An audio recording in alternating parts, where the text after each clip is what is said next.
Hello everyone, welcome to Kabir Hush. Today's topic is early structure of British India. So let's get started. देखिए सबसे पहले आया regulating act of 1773. इसके provisions देख लेते हैं. The act was based on by the committee headed by British prime minister Lord north. The governance of company was put under British parliamentary control.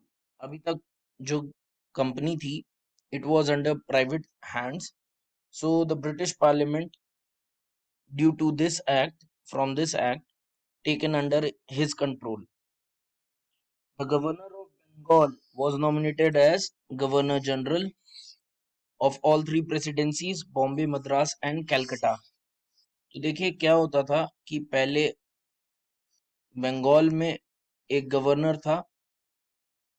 Now it will be a Governor General in Bengal, and Madras, Calcutta will be a governor. He will be the superior to Governor of Madras and Calcutta. Warren Hastings was the first Governor General of British India.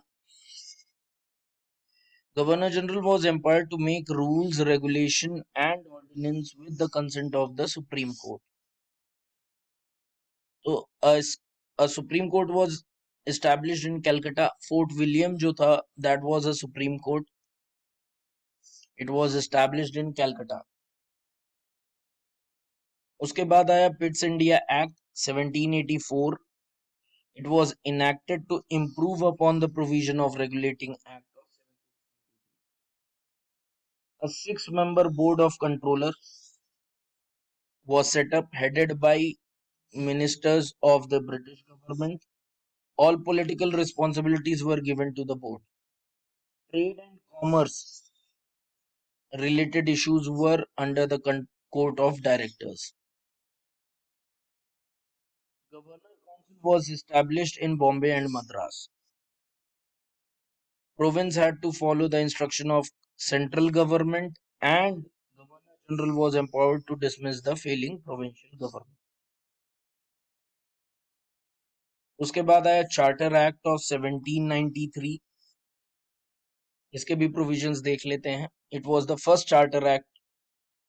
During this time the governor general was Lord Cornwallis. The main provision of the previous act were consolidated.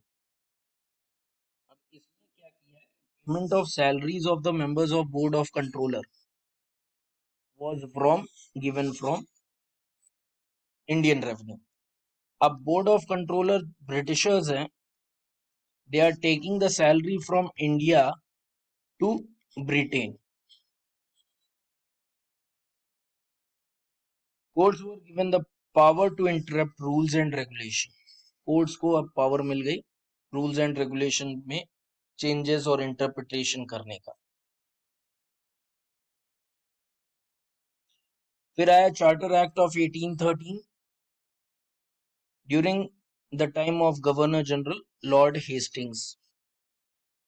Trade monopoly जो company की थी, it came to an end. Powers of the three council, Madras, Bombay and Calcutta, were enlarged.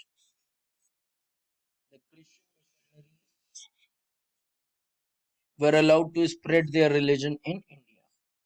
अब Christianity को बढ़ाने के लिए India में Christian missionaries को भेजा गया. Local autonomous bodies were empowered to levy taxes. इसके बाद देखिए आया charter act of 1833. The governor general उस टाइम पे थे Lord William Bentinck.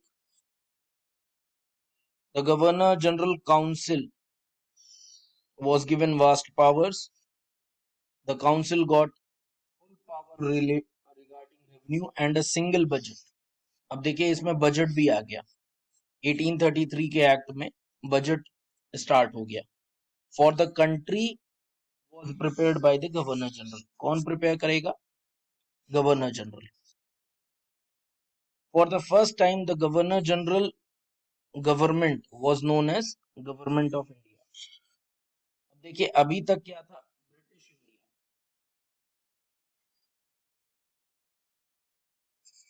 which includes Bengal, Madras, and Bombay. तो ब्रिटिश इंडिया को अब इन्होंने मोनोपोली ट्रेड मोनोपोली इन्होंने खत्म कर दी. It will be called as government of India. और जो इनकी गवर्नर जनरल की काउंसिल थी that will be called as Indian council. So now from charter act of 1833 they are now calling government of India. इसके बाद देखिए आया charter act of 1853. इस टाइम पे lord Dalhousie was the governor general. इसमें a separate governor of Bengal was appointed. पहले क्या होता था, there was in Bengal there is governor general and his council, and Madras Bombay में there was governor. Now in Bengal only there is governor general and his council, then governor and his council. So there will be 3 governor which is headed by a governor general. Legislative and administrative function of the council were separately identified. Recruitment of the company employees to be done through competitive exam. अब इस act में ICS आ गया, Indian civil services. इसका exam जो होता था वो होता था London. So the British Parliament was empowered to put company governance of India to an end at any time. British parliament ने डिसाइड कर लिया था कि जो कंपनी का, because now the company is called as government of India, तो company का governance खत्म करके they were trying to control as run as a government in all over India. So the word for the company will be ended. So they were deciding, and in the future sessions we will be talking about this also, how the company role got ended. It was the Government of India Act of 1858 where the company ended and the crown rule started.